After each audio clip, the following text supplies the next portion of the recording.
America के operation को लेकर ईरान का दावा है। अमेरिका एक एक करके लगातार अपने एयरक्राफ्ट्स को खोता जा रहा है, क्योंकि ईरान दावा कर रहा है कि उसने एक और हेलीकॉप्टर को मार गिराया है।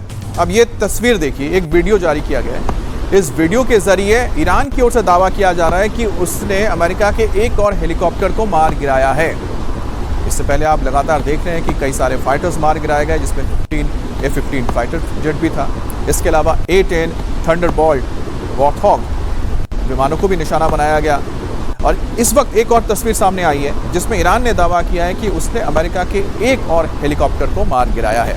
जाहिर सी बात है, लड़ाई चल रही है और इस वक्त जो लड़ाई है और ज़्यादा भीषण हो चुकी है। और ऐसी खबरें भी आई थी कि रूस के पास से और रशिया के पास से कुछ नए हथियार मिले हैं।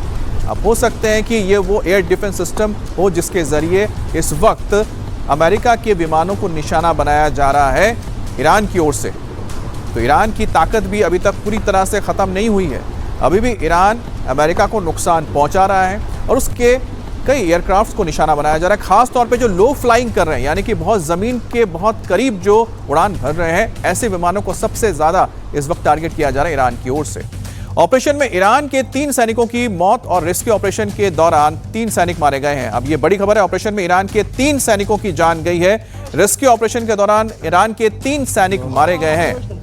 और ये तस्वीरें सामने आई है, कुछ वीडियो सामने आए हैं। दरअसल अमेरिका के F-15 फाइटर जेट के 2 पायलट्स में से एक की तलाश की जा रही थी। एक को पहले रेस्क्यू कर लिया गया था। अब दूसरे की तलाश के दौरान जब ये ऑपरेशन शुरू किया गया, जब स्पेशल फोर्सेस अमेरिका की ईरान की धरती पर उतरी और जिस जगह पे लोकेशन था, यानी जिस जगह पे ये पता चला था कि ये पायलट मौजूद है, वहां पर जैसे ही अमेरिका की सेना पहुंची, उनको चैलेंज किया गया ईरानी फोर्सेस की ओर से और आमने सामने की बताया जा रहा है कि लड़ाई हुई थी, आमने सामने गोलीबारी हुई थी।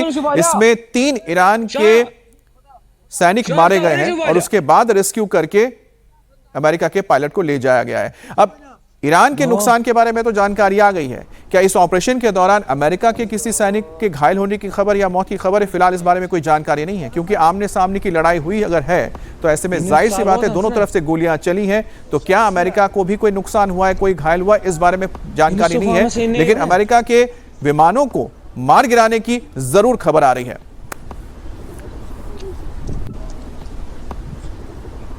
अब तेहरान पर अमेरिका इजराइल का बड़ा हमला हुआ है। ट्रंप का दावा है कि कई बड़े ईरानी अधिकारियों को मार गिराया गया है। 50 सीनियर ईरानी अधिकारी मारे गए हैं, अमेरिका की ओर से दावा किया गया है।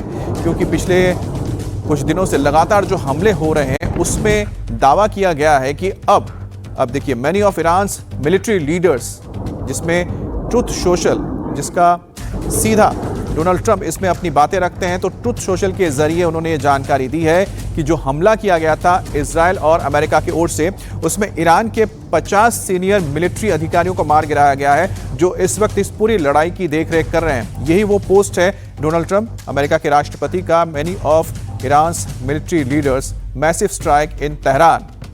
अब इजराइल और ईरान के इंफ्रास्ट्रक्चर को लेकर हम बात करते हैं। अब इजराइल की ओर से लगातार कोशिशें की जा रही है कि ईरान के इंफ्रास्ट्रक्चर को निशाना बनाया जाए। ईरान के मशर पेट्रोकेमिकल कॉम्प्लेक्स पर हमला करके इसके 70% डोमेस्टिक गैसोलीन की सप्लाई को खत्म कर दिया। गैसोलीन यानी कि पेट्रोल की जो क्षमता है पैदा करने की, उसे खत्म कर दिया गया, जिसका सीधा असर ईरान के ऊपर पड़ने जा रहा है। इजराइल के हमले में ईरान के इस एनर्जी सेंटर को काफी नुकसान हुआ है। तो मशर एक बहुत अहम शहर है। मशर के एयरपोर्ट को सबसे पहले खत्म किया गया था, जिसकी तस्वीरें सामने आई थी। अब मशर में मौजूद ये पेट्रोकेमिकल प्लांट है बड़ा सा, इसके ऊपर हमला किया गया इजराइल की ओर से और इसमें हमला करके इतना नुकसान पहुंचाया गया है कि अब जो पेट्रोल का प्रोडक्शन होता है, पेट्रोल जो बनाया जाता है यहाँ से, उसका 70% अब असर करेगा, क्योंकि ये सबसे बड़ा प्लांट था जहां से पेट्रोल को बनाया जाता था पूरे देश के अंदर, यानी ईरान के अंदर इसको सप्लाई किया जाता था। अब इसी तरह से जो बुनियादी ढांचे हैं, उनको धीरे धीरे अमेरिका और इजराइल खत्म करते जा रहे हैं, जिसका सिर्फ एक ही मकसद है कि लंबी लड़ाई के इस दौर में, जब लंबी लड़ाई और खिंचेगी, तो इसमें सबसे ज्यादा नुकसान होगा ईरान की आम जनता को और साथ ही IRGC वहां की फोर्सेस को, क्योंकि उन्हें ना तेल मिल पाएगा और ना ही जरूरत का सामान मिल पाएगा, क्योंकि स्टील प्लांट्स को भी निशाना बनाया जा रहा है।